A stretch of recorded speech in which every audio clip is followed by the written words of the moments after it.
Assalamualaikum warahmatullahi wabarakatuh. Nama saya Muhammad Ilham Saputra, NIM 1910304098,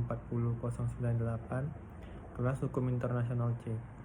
Kali ini saya akan membahas materi terkait dengan diplomatik dan konsuler. Yang pertama, pengertian diplomatik dan konsuler.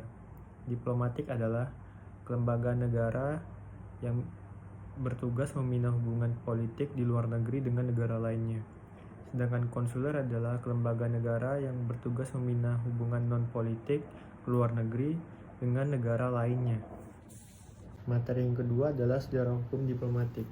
Sejarah hukum diplomatik bermula pada Kongres Wina tahun 1815 yang mengubah protokol Aix-la-Chapelle 1818 yang menjadi dasar perkembangan diplomatik di era modern. Karena pada Kongres Wina ini mengatur secara sistematis di bidang diplomatik. Usaha-usaha perkembangan diplomatik tidak hanya berhenti sampai di sana, karena pada tahun 1927 Liga Bangsa-Bangsa melalui resolusi Dewan Liga Bangsa-Bangsa membentuk sebuah komite ahli internasional untuk melakukan perubahan terkait dengan atau aturan terkait dengan hubungan diplomatik ini, karena subjeknya terdiri oleh negara-negara banyak dan harus diatur secara internasional.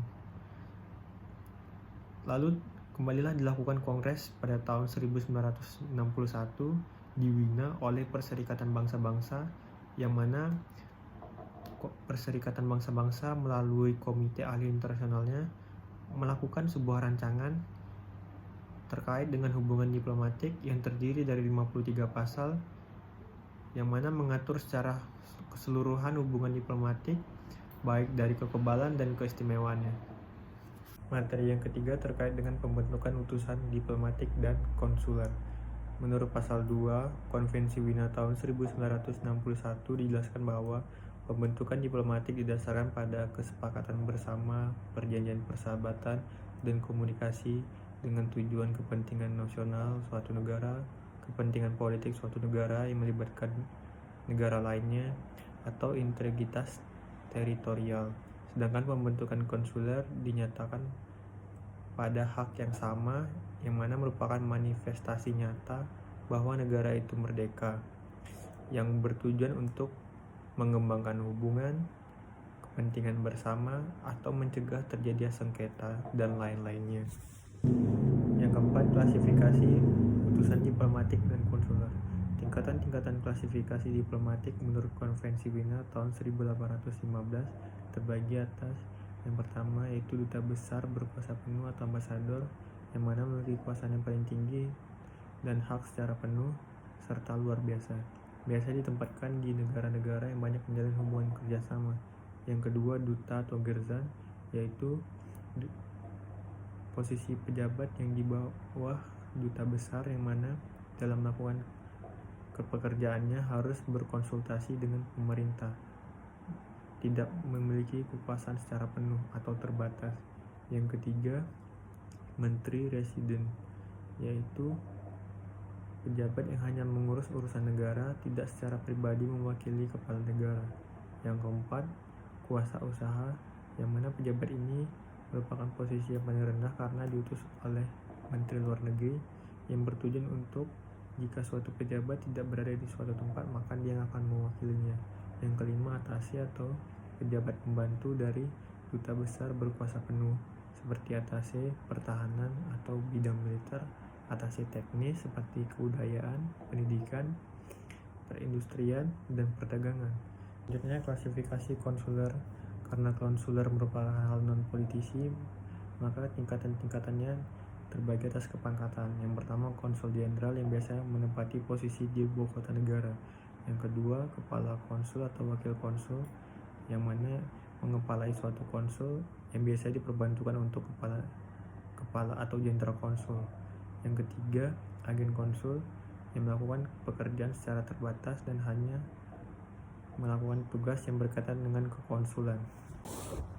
Yang kelima, materi terkait dengan hak-hak utusan diplomatik. Hak kekebalan yang dimiliki oleh utusan diplomatik diantaranya kekebalan terhadap pribadi pejabat diplomatik atau hak imunitas. Yang kedua, kekebalan terhadap kantor wilayah atau kediaman atau yang biasa disebut hak ekstrateritorial. Yang ketiga, korespondensi diplomatik atau hak-hak kekebalan terhadap surat menyurat. Pemberian keistimewaan yang memiliki putusan diplomatik diatur dalam Konvensi Wina tahun 1961 dan 1963, yaitu hak kebebasan dalam membayar pajak seperti pajak penghasilan, pajak rumah tangga, dan pajak-pajak lainnya. Yang kedua, hak kebebasan dalam kewajiban membayar pabean seperti bea cukai, bea masuk, dan bea lainnya. Akhir putusan konsuler diatur dalam pasal 23, 24, 25 Konferensi Wina tahun 1961, yaitu yang pertama, fungsi dari konsuler telah berakhir. Yang kedua, ditarik oleh negara pengirimnya. Yang ketiga, tidak lagi menjabat sebagai staf konsuler. Akhir putusan konsuler diatur dalam pasal 23, 24, 25 Konferensi Wina tahun 1961, yaitu yang pertama, fungsi dari konsuler telah berakhir. Yang kedua, ditarik oleh negara pengirimnya. Yang ketiga, tidak lagi menjabat sebagai staf konsuler.